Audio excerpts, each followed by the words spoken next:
Happy Saturday, guys. Here is a new week of what we had for dinner this week.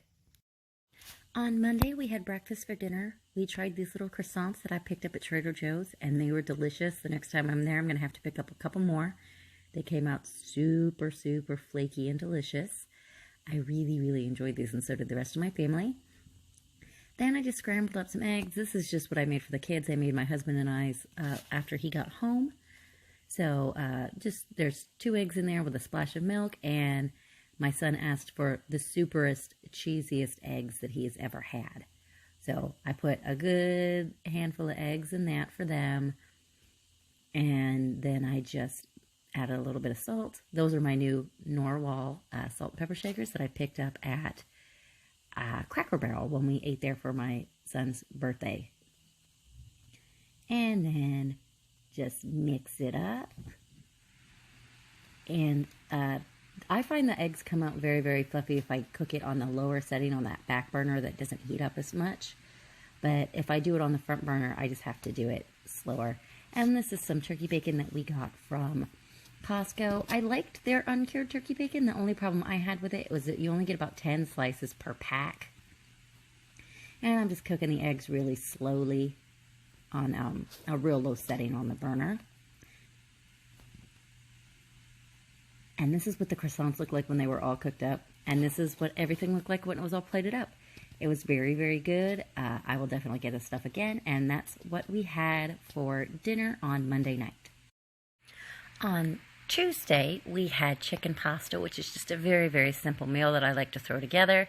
And we had some bread to go with it. Once the water's boiling, you throw in some noodles. We used bow tie this day. And you cook it to the package instructions, and then you dice up and brown up some chicken. And I season that very simply with salt and pepper and a little bit of garlic powder. And you just sort of cook it until it's all nice and brown. And we like ours kind of crispy, so I made it as crispy as I could on the outside. And then all together, this is what it looked like when it was all served up. I had a little bit of Italian dressing on top of mine, as did my husband and daughter, and my son had ranch on his. On Wednesday, we had melty cheese sandwiches. My son really likes these. So I made these with just some, this was my very uncouth way of spreading mayonnaise. It was just cheese and salami. Unfortunately, my tripod has broken. That is why the camera work is so shaky and random fingers get in the way. I'm waiting for a new one. And these are very simple. You just put whatever dressing you want. And I used just these cheap hamburger buns. You do that, and then you grab the foil and you wrap them up in foil. You can let these sit in your refrigerator for a little while if you really want everything to melt, if you're making a more substantial sandwich. But I just took them from here and I popped them in a 350-degree oven for about 10 minutes, and it got the cheese nice and melty, and the buns were pretty toasted. It was very good. We had this with some French fries, applesauce, and dried pineapple for the kids, and I had an apple alongside mine. And that's what we had on Wednesday night for dinner.